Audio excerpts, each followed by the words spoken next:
up. You don't know what's made up. Fucking down and baggy. It lasts forever.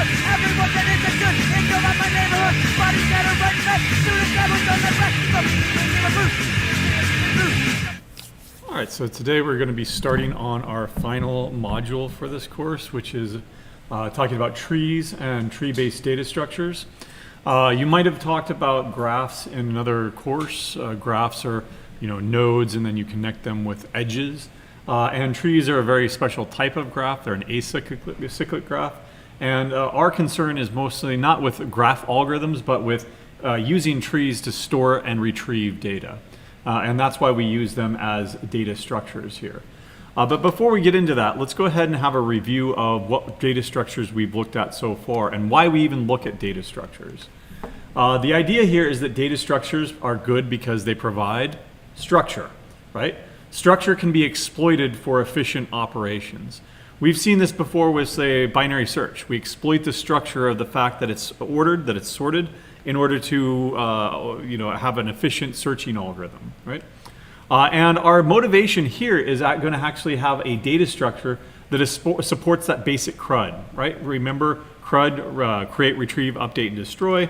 In other words, we're going to want efficient retrieval or search, insertion, and deletion. I've left out update here because update is just simply a find it, remove it, and then insert a new one in its place. So it's just the other three operations, right? We've taken a look at linked lists, right? And linked lists had some good aspects about them. For example, if you wanted to insert or delete from the head or the tail, right, then it would have ended up being constant time, right? Because it's just you create a new node, it's just a couple of pointer changes, as long as you're keeping track of both the head and the tail. However, if you wanted to do arbitrary insertions or arbitrary operations that are index-based, I'm just making sure that the audio works here. So if you go back to the recording, that you'll have it. Yep, there we go. We're good. All right, so if you wanted to do an arbitrary insertion or index-based search, then you're going to be doing order n, okay? And that's good. I mean, that's within the realm of passable algorithms, right? Remember that quasi-linear and below, we're in the sweet spot right there. But then we looked at array-based lists as well, right? And if you wanted to do an arbitrary index-based search, right, then it was order 1 because of that thing we called random access, right? That all you have to do is determine, I want the 50th element. Well, 50 times the number of bytes that each element takes plus the memory offset, right? And you're there, right? You can automatically jump to it, and it's order 1.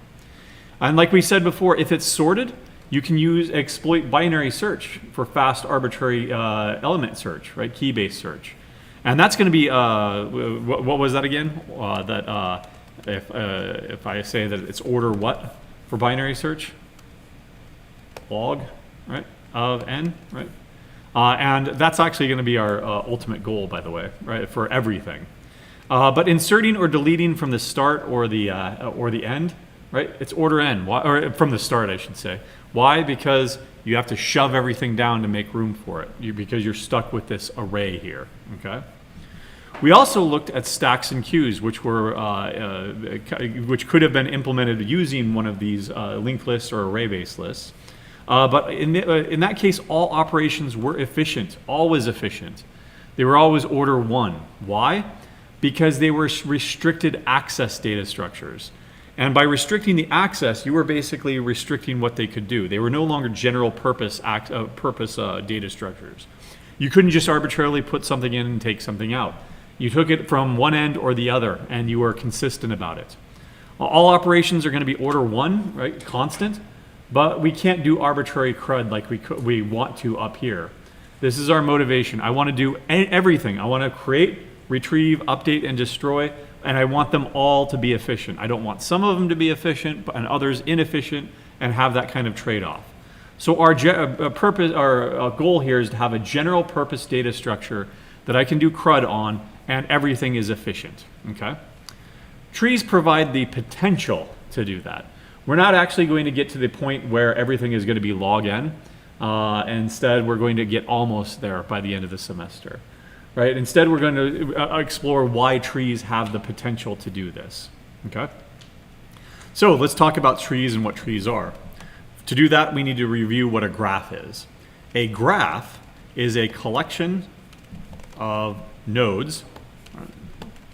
We call them nodes instead of edges. In graph theory, they call them vertices, right? We call them nodes, vertices. Yeah, there we go. That's spelled correct. I don't know why. Vertices. Vertices. Okay, there we go. Now that's spelled correctly. All right. We call them nodes, however, because ultimately we're going to be storing stuff in our nodes. If you talk to a graph theory person, all they're going to say is my nodes are, or my vertices are numbered 1 through n, right? And there's not actually any data in them because I'm interested in pure graph theory, right? And edges, connecting nodes, right? Now there are lots of types of edges. There are directed edges, there are multi-edges. We're just going to consider undirected edges, right? So we're just connecting them, okay? Let's go ahead and take a look at an example over here, right? We can hopefully agree that the following is indeed a graph.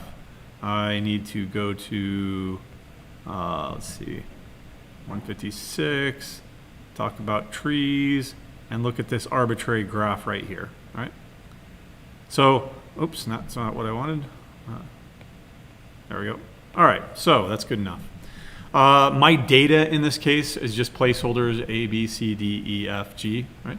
So we have 1, 2, 3, 4, 5, 6, 7 nodes here. How many edges do we have, by the way? Let's go ahead and label them. 1, 2, 3. All right, 4, 5, and 6. Now, when I look at F here, do I count this again? 7, 8. Right?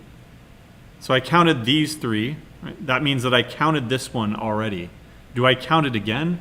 No. Because an edge going from A to B is the same thing as going from B to A. It's undirected. All right? So let's not recount those. 7, 8, and I've already counted that one. 9, 10, 11, 12, and 13. Okay? I think that that's how many there are. Okay? Now, with in graph theory, we basically we generally here. Let's go ahead and indent this. Right? We generally have a node set, right, which is V. Right? V stands for vertices, and we label them as V1, V1, V2, dot dot dot, all dots, Vn. In other words, we there are generally n vertices. So we use n as a placeholder for the size of the graph, the number of vertices in the graph, right? We generally have an edge set, right? And we call that E, right? And then you can label them E1, E2, E3, et cetera, and there are M edges, right? Okay? Be careful that each edge is undirected, right? That the edge AB is equal to the edge BA, right? Because it's undirected, you can go back and forth basically, okay? It's just a connection, okay?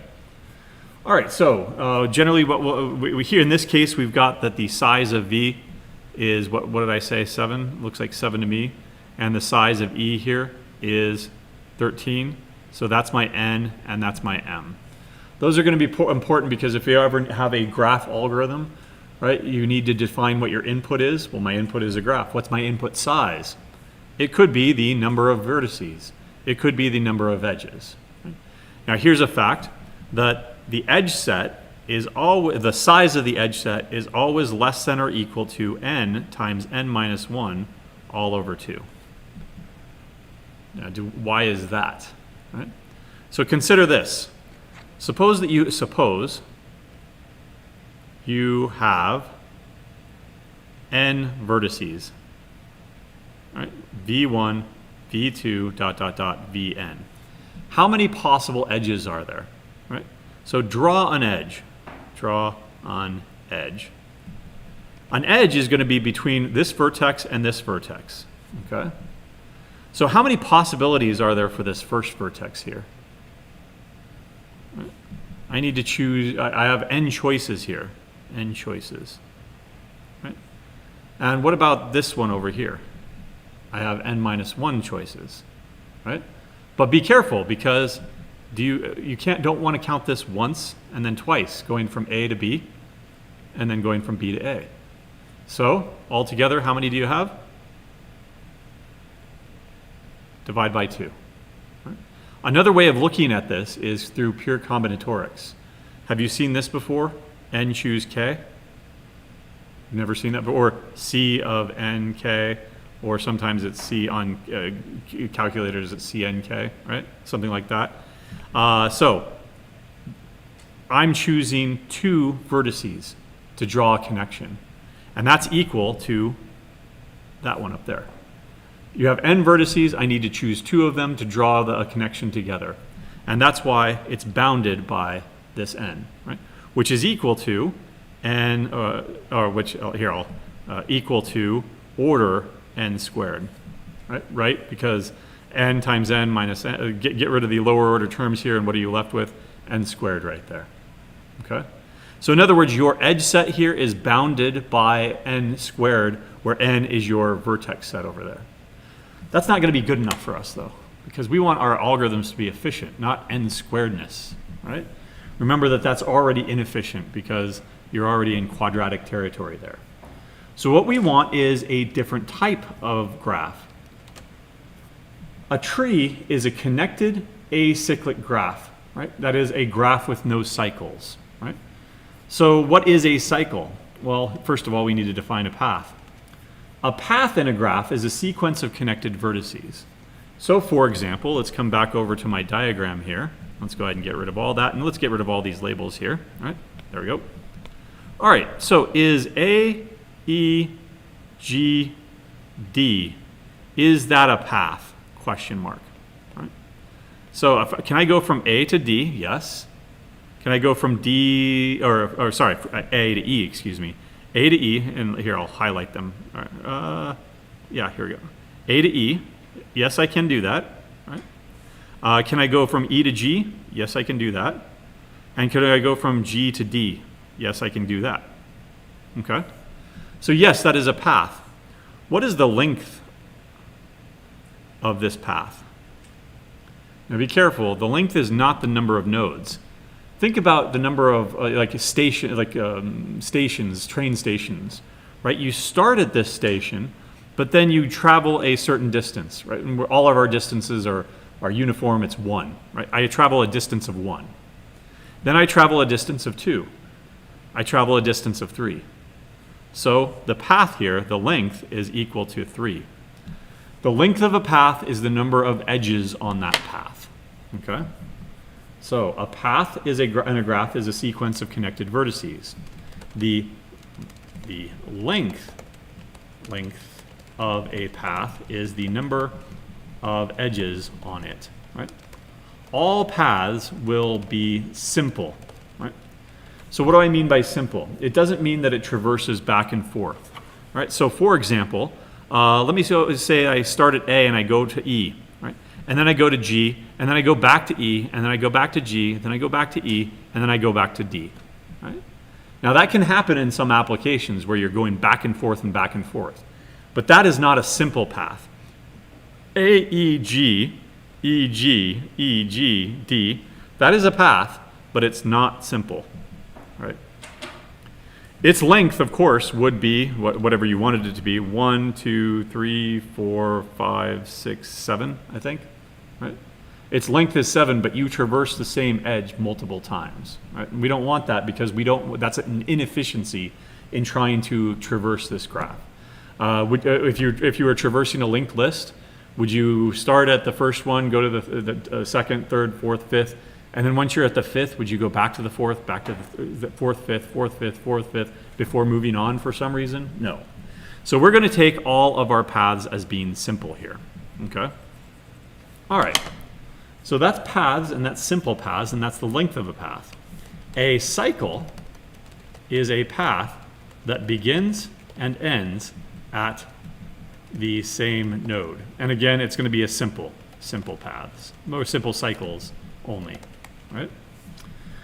So for example, if I go from, say, a highlighter again, A to E, E to G, right, G to C, C to D, and then back to A. Right? That is a cycle. It's a simple cycle because each one of those edges was only traversed once. So A to E to G to C to D. What is its length? Right? So 1, 2, 3, 4, 5. Right?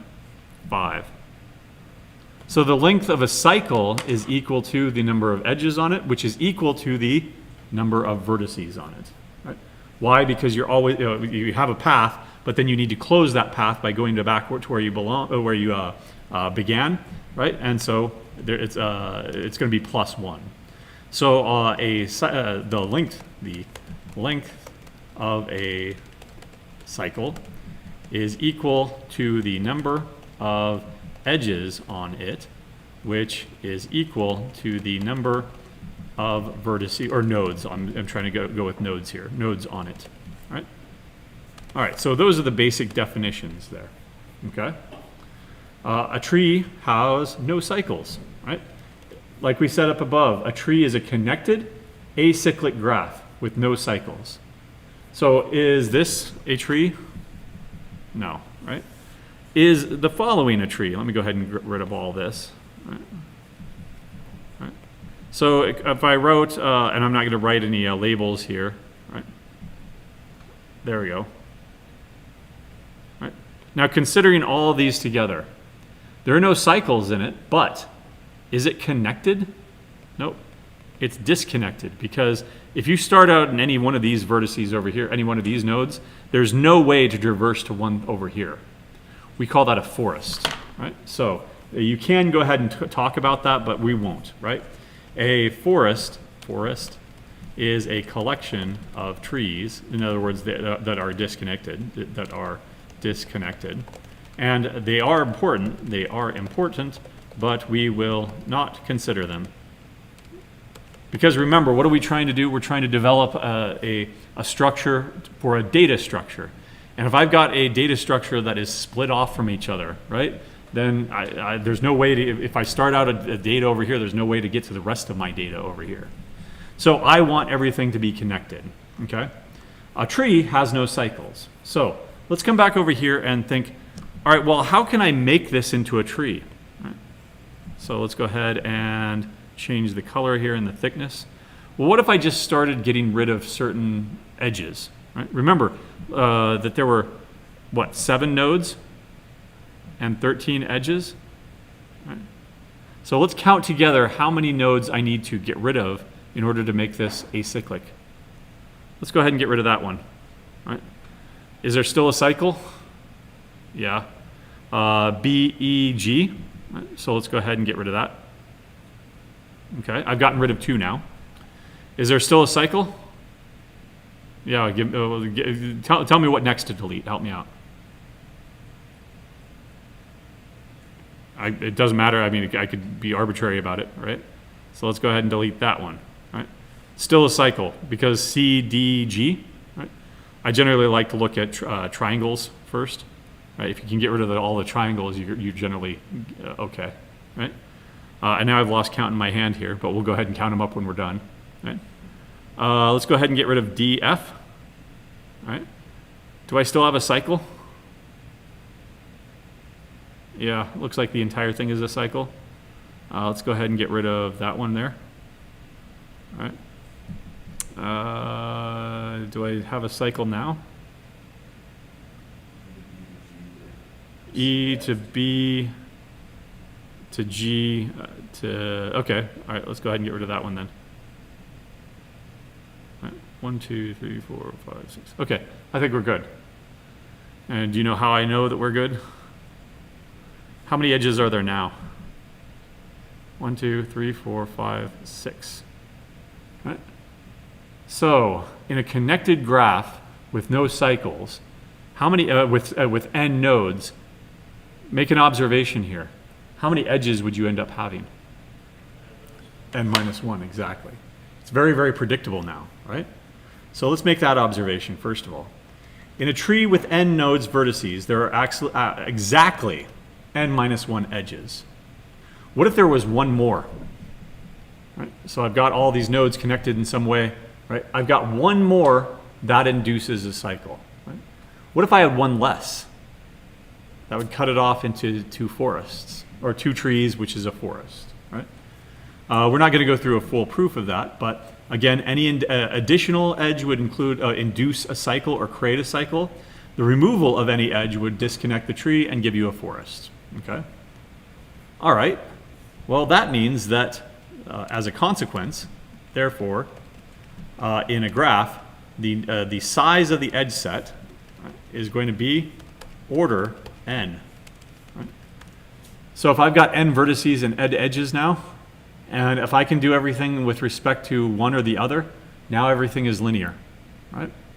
Okay, so I've taken what's could be a potentially very dense graph, n squared edges, and I've reduced it down to just a sparse graph, exactly n minus 1 edges, right?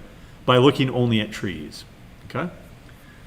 Another observation here: between any 2 edges, is there or between any 2 vertices, how many paths are there? For example, A to G, right? A to G. Is there a path from A to G? Well, first of all, it's connected, so we know that there is a path. Otherwise, it would be cut off from they would be cut off from each other. So how do I get there? A to E, E to what? F to C, and then I get to G. There we go. Is there any other path? Suppose there were. So once again, let me get rid of this scratch. Right? All right, suppose that we had, some vertex over here, V sub I, and another vertex over here, V sub j. In our tree, we know that there's at least one path, otherwise it would be disconnected. Suppose that there's this other path over here. Now suppose that there was another path. This is path P1. Suppose that there's another path, P2. What is that thing right there? It's a cycle, right? And therefore, it's not a tree. So therefore, in a tree, between any 2 nodes, there is exactly one path between them, and only one path between them. Okay? That's not going to be enough for us. So let me go ahead and pull up another version of that same graph. Tree. Where's my tree? Unoriented tree. Here we go. So this was a result of the same graph, but I deleted different edges. Okay? Now this is not oriented, right? In other words, there's no top, there's no bottom here. I mean, other than A, B, C, D, like lexicographic order, where would you start in this graph? Right? Kind of like a linked list. Where would you start in a linked list? Always at the head, or the tail if you wanted to start at the other one. We need to orient this so that we have a clear starting point. Because if you're going to do an algorithm, you need to start somewhere. Right?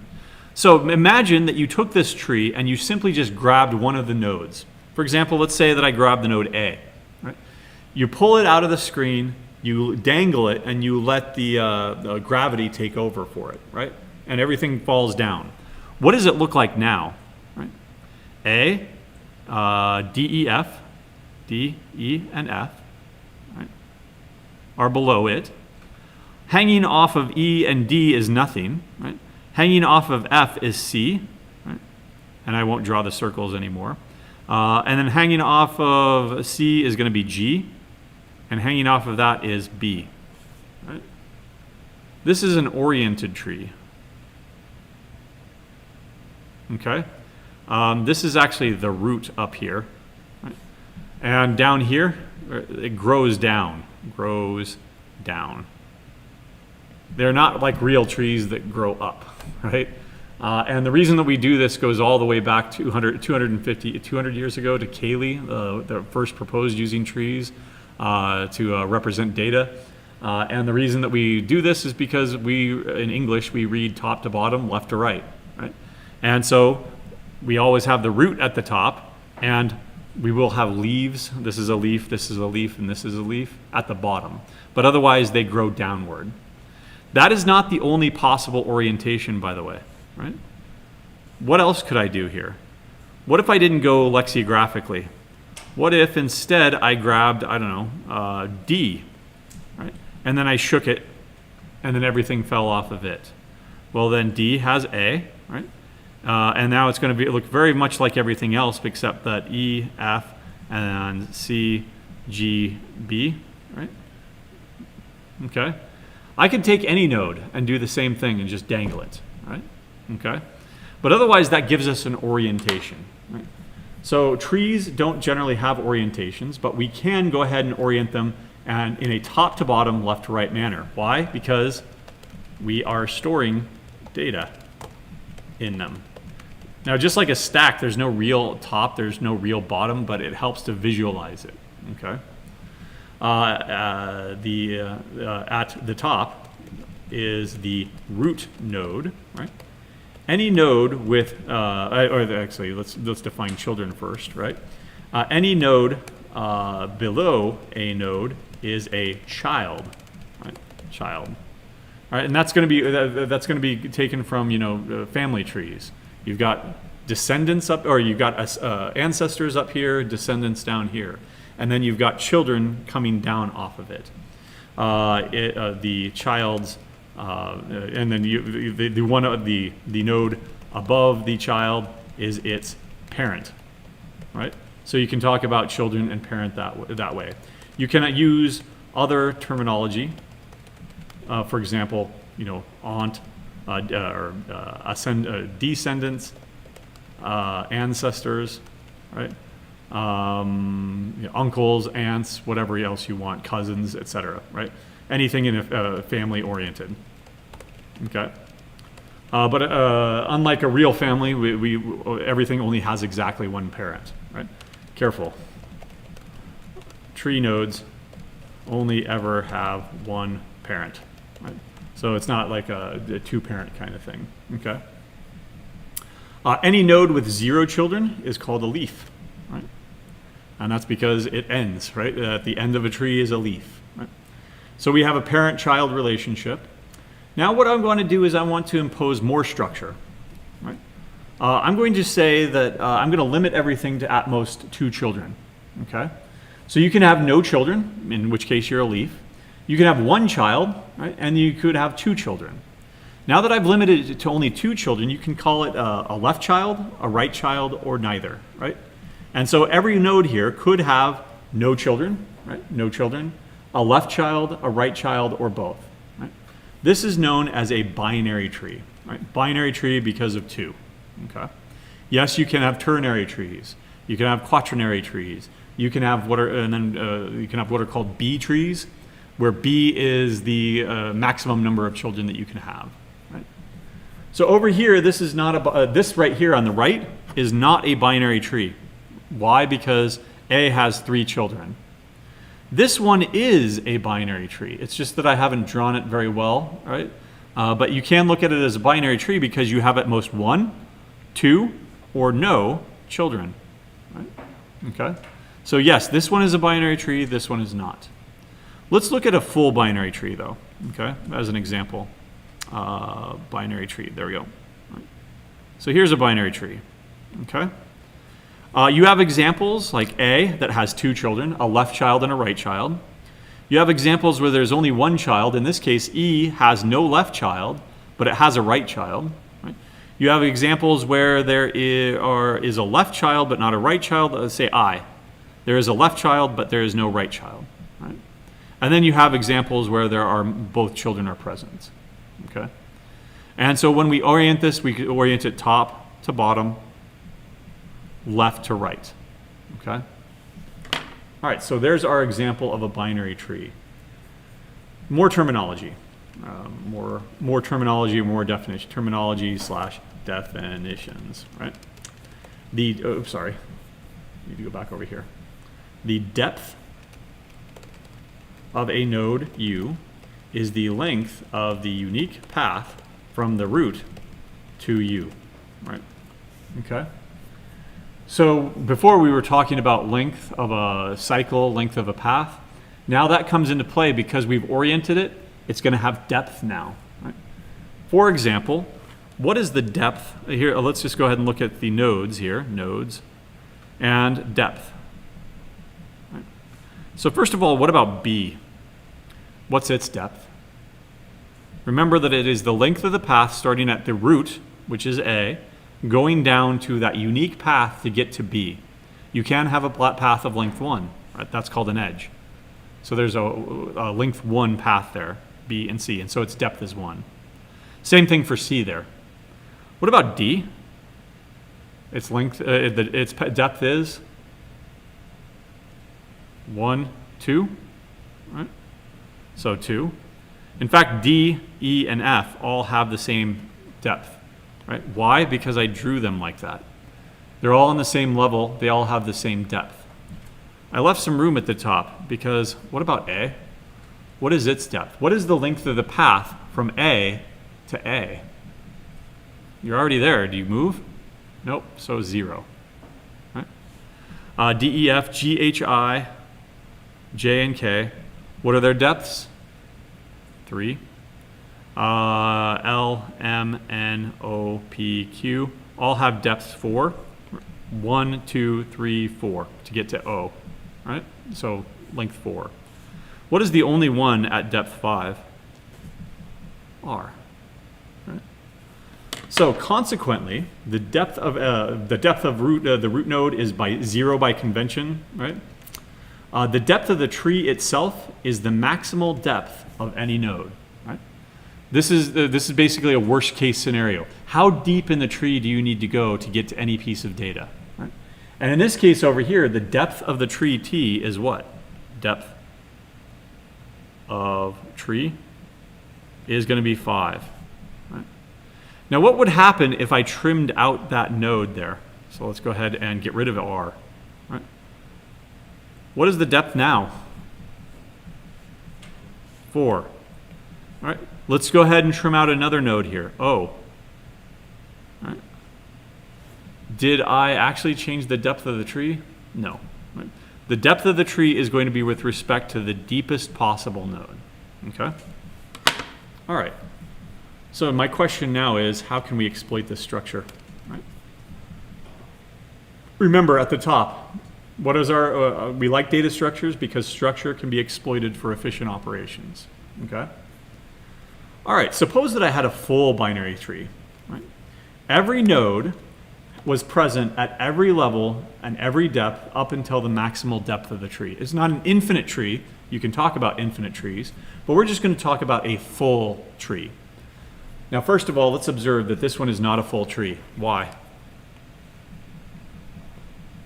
Is there a left child for C? Nope. So there's a whole bunch of things that would be missing off of this. A left child of C, both of its children, right? All 4 of its children, all 8 of their grandchildren, right? Et cetera, et cetera, et cetera. Right? So let's consider a full binary tree. Right? I'm not going to give them names or anything. I'm just going to draw it. Right? So let's consider the depth. Depth 0. Right? How many nodes are there? Number of nodes. So at depth 0, how many nodes are there if it's full? 1. Right? Because it's just the root. And by the way, if that's it, you can have a tree with 1 node and 0 edges. Right? Somebody suggested a couple of years ago that we call that a seed, and so I've gone with that ever since. I've never seen it in the literature though. Right? Okay, depth 1. If I were to draw both children there, then how many children are at that level? 2. Right? Let's keep going. Both children of those children, I have 4 nodes. And hopefully you start to see a pattern here. 2, 4, 6, 8. At depth 3. Dot, dot, dot. At depth K, how many nodes are you going to have? It's going up by factors of 2 here, right? 1, 2, 4, 8, and so it would be 2 to the K. If I went all the way down to the depth of the tree, right, at which point that ends, right? That there's this big giant tree here, and I'll draw it like that, right? Because I'm not going to draw all of those nodes. Then it would be 2 to the D at that level, right? So what is the sum total of all of these values? Sum, question mark, right? So all you need to do is set up a summation here. I'll run K from 0 up to D, right? Because that's what I was doing over here. K is going to go from 0, K, 1, 2, 3, K, up to D of 2 to the K, or 2 to the K. What do we call this thing? It's certainly a summation, but it's a series, isn't it? I think that's what you call it. But it's powers of 2, right? 2 to the 0 plus 2 to the first plus 2 to the second, plus 2 to the third plus ... 2 to the D. What is the value of this? By the way, there is a general form solution for this. A to the K of K running from 0 up to D, or N, whatever you want, right? And it involves something in the denominator, but this is the simplest one because if you start at 2, the denominator goes away. Right? So you may or may not have seen this, but it's going to be 2 to the D plus 1 minus 1. Hopefully that's going to look familiar to you for the rest of your lives. Because why? Binary, right? If I gave you, say, K digits, or we did this exercise before, K bidgets, right? Bits. What is the maximum number that you can express? Right there. Right there. Right? The sum of all of those values. Right? If you wrote it out in binary, right, then you are dealing with bits, and this is the maximum value that you can do with, say, digits over here, bits. Right? Okay. This is going to come up over and over and over again. Right? This is a geometric series, by the way. That's now that memory cap just popped. It's the geometric series here. Okay. All right. So why is that important? Right? So if n is equal to the number of nodes in a full binary search tree, or binary tree, excuse me, I'm getting ahead of myself here, binary tree, we know that that's equal to 2 to the D plus 1 minus 1. Right? It is minus 1, right? I think. Let's go ahead and try it. Let's try over here. 8, 12, 13, yeah, it's minus 1. Right? Okay. I'm not hallucinating. Okay. All right, so reverse that. Reverse. Suppose there are n nodes in a full binary tree, BT. Right? What is its depth? In terms of n. That means that I'm going to solve 2 to the D plus 1 minus 1. Solve for D here. I want to get a hold of the depth. Okay? Take 1 to the other side is equal to 2 to the D plus 1. Go up here, over here. Now how do I get rid of that 2? Log base 2 implicit of n plus 1 is equal to D plus 1. Now how do I get D by itself? Log of n plus 1 minus 1. Okay? Which is equal to order what? Ignore those lower order terms. Ignore those constants. And you've got what? Log n. So in a full binary tree, what we've done is we've taken a whole bunch of data and we've shoved it down into a depth of only log n. That means if we can end up doing a lot of stuff with respect to the depth, then it's efficient, right? So my observation here is that for a full binary tree, the depth is D order log n, right? All right. That was the analysis that we just did. If we can find a way to do that basic CRUD, that retrieve, delete elements from a binary tree, such that all operations are proportional to the depth, and that's a key word there, and we can guarantee that the depth is small, then everything is efficient. Then everything is efficient. It's going to be order log n. Okay. A full, but unfortunately, a full or nearly full tree has a guarantee on its depth. However, in general, that's not necessarily true. However, general trees are not necessarily full, right? In fact, you can have degenerate trees. Right? Trees where the depth, D, is order n. Okay?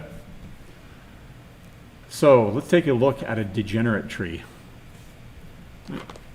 Suppose I had A, and then A only had one child, a right child, B, right? And suppose that B didn't have a left child, it only had a right child, C. Going all the way down, dot, dot, dot, E, F, dot, dot, dot, all the way over here, right? Now, if I told you that there are n nodes here, what is the depth of this degenerate tree? What if there were only, say, 3? Then the depth is 1, 2. If there are now 4, it's 3. If there were 5, it's 4. So if there are n nodes, more generally, n minus 1, which is order n. What is this thing right here?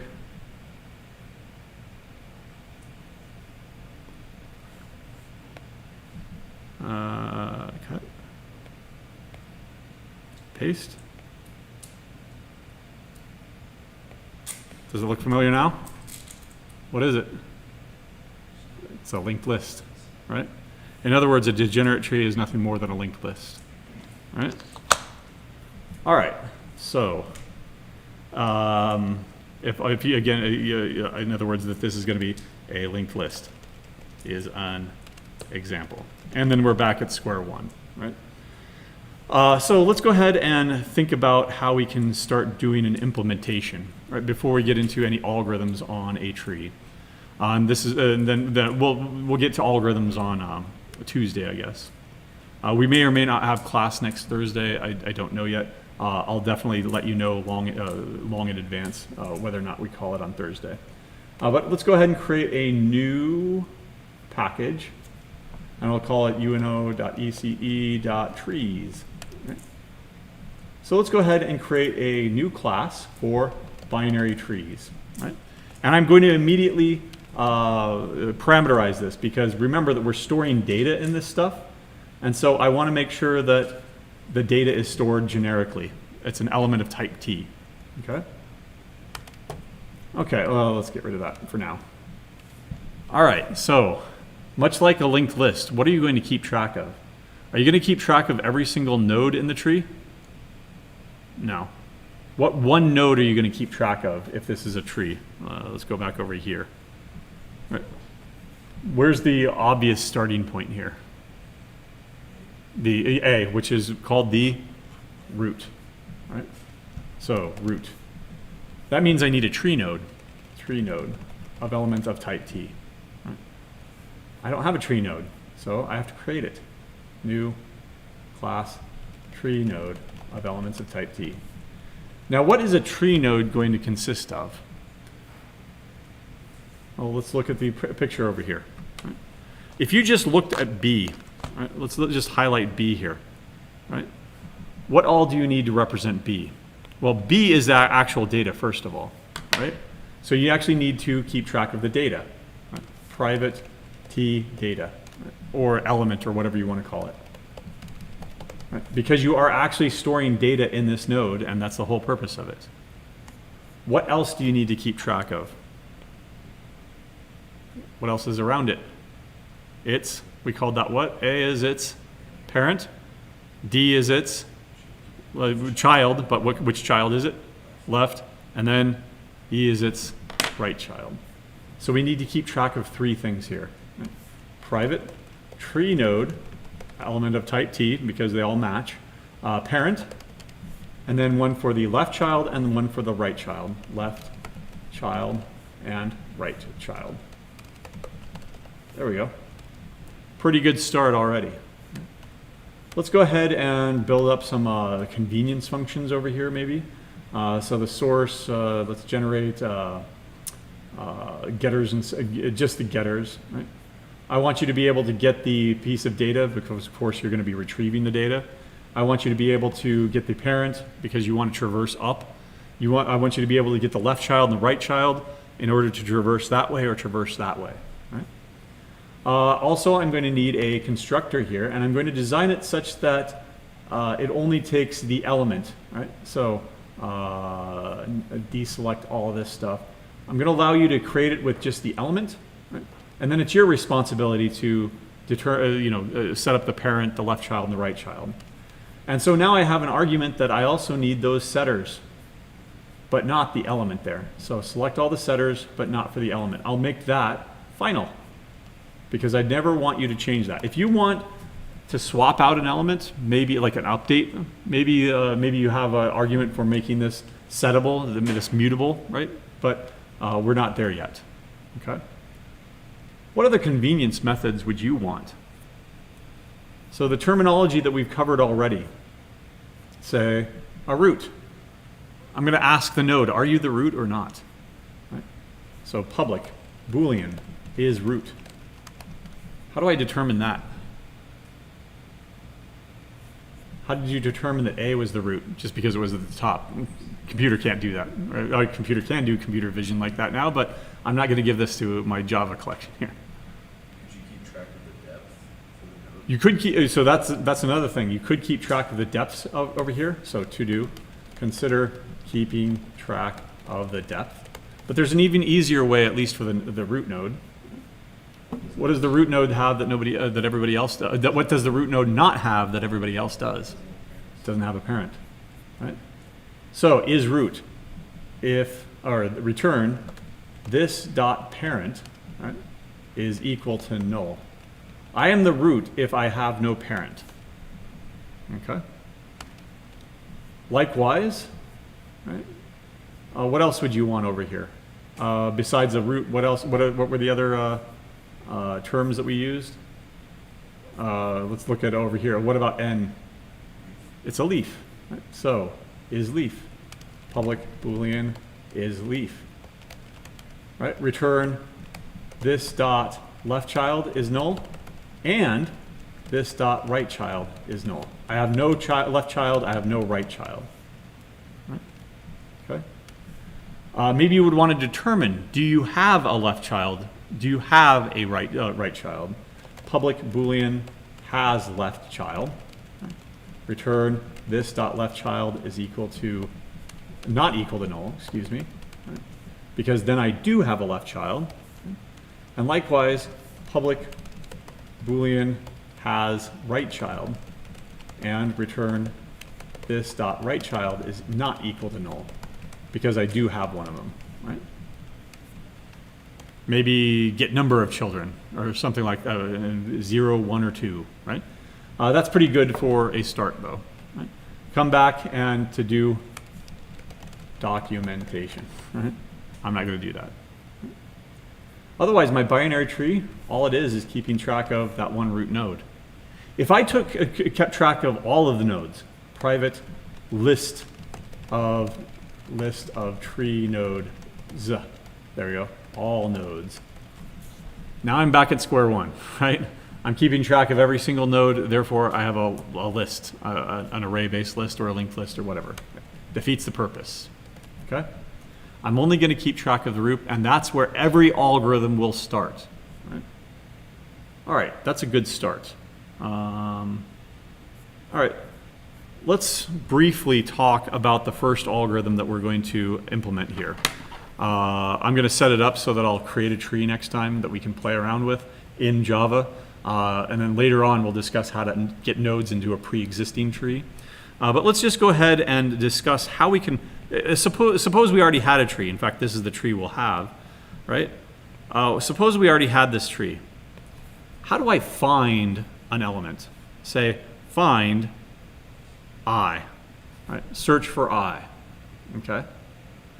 Now with a linked list, it was pretty clear because you only had one direction to go.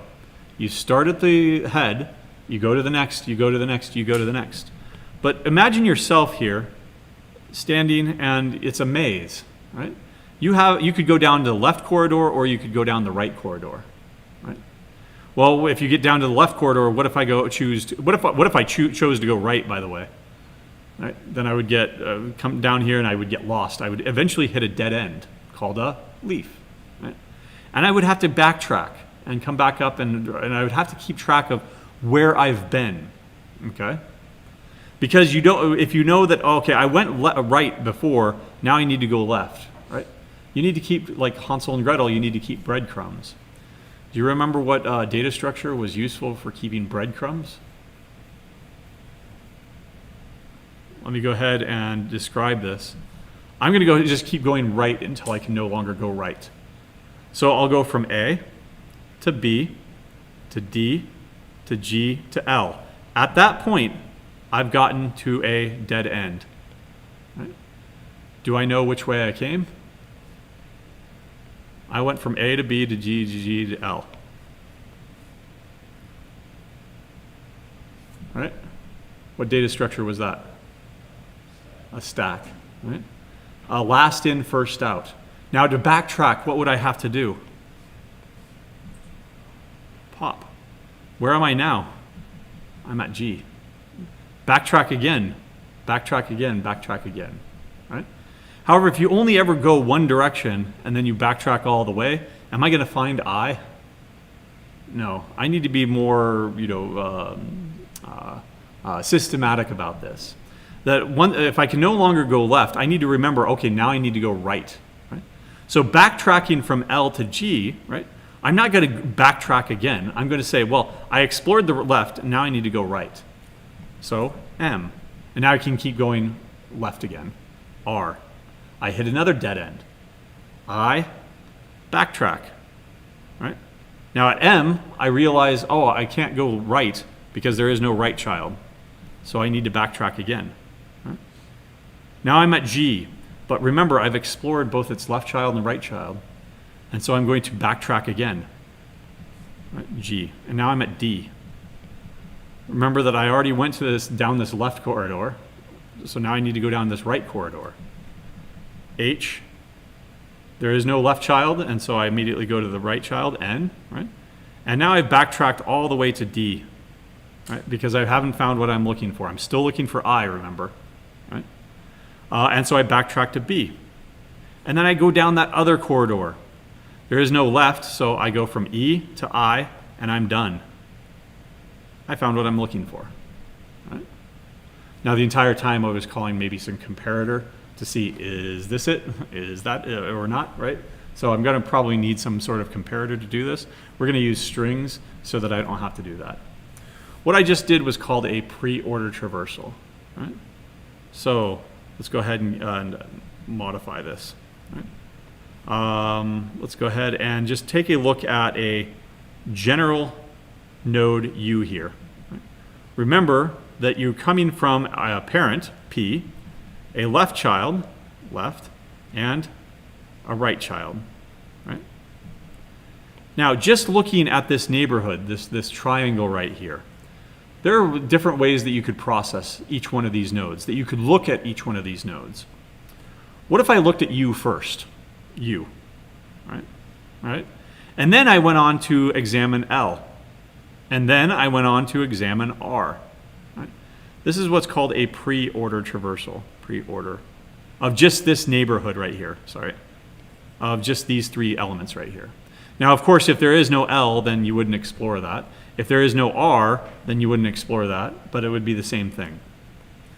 What if I waited, though? Right? I'm on U right now. I'm going to wait to process U until after I've explored its left subtree. Right? That means that I would end up exploring L first. Then when I come back from it, I go ahead and go to U and explore U, examine U, whatever you want to call it, and then I go down to R. This is called an in-order traversal. What's the only other possibility here? I hold off to examine U until I've gone left and right, and then after I've come back up, I go to U. Right? That's called a post-order traversal. All right? Now, why do we call them these things? Pre, you do it before the left and right. In, you do it between the left and the right. Post, you do it after the left and the right. Now you might be asking yourself, well, wait, that's not the only 3 possibilities. And you're right. There are other possibilities. What if I went right first? What if I went, say, URL? Right? What if I went RUL? What if I went RLU? Right? In other words, I'm preferring to go right before I go left. Anybody here read right to left? I don't, right? And that's why we don't do it. Because each one of these is just a mirror image of each one of these 3. Right? Okay? So we're not going to do that. We're just going to go left and then right. I go left and then right when I read. And data is stored in these things, and that's why we're looking at them. Okay? So more generally, a pre-order traversal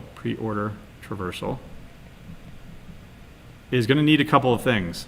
We're going to need to keep track of where we've been. And that's going to be a stack, right? We are going to prefer to process, I'll put that in quotation marks there, process U before use left child and use right child. Now, what does process mean? Process means a comparator call, a dot equals call, dot equals, or a comparator, or whatever you're doing. Presumably, you've got data stored in your tree. It's your data. You know what you're doing with it, right? We just have these placeholders, A, B, C, D, E, F, G, okay? And so we're going to prefer to process U before use left child and use right child, right? We're going to use a stack to keep track of breadcrumbs, right? Where we've been. 1, to start. How do we get the ball rolling? If I've got a stack, what's the first thing that I put onto the stack in order to start the process? What's the only thing that you have access to? The root. Right? So, to start this all out, you start at the root. Okay? 2, we continue until ... When do we stop this whole process? So I'm basically setting up our loop here. You start by examining the root. You're going to be pushing the left child or the right child in some order or something like that, right? And then you're always backtracking by popping off. Right? Well, if the root was the first thing that you put on it, where's it going to be? Down at the bottom. So once you're done with everything, what would that bottom look like? Empty, until the stack is empty. Right? That's the basic idea. Right? So what we'll do on Tuesday is we'll go through this entire process, and then we'll develop the algorithm.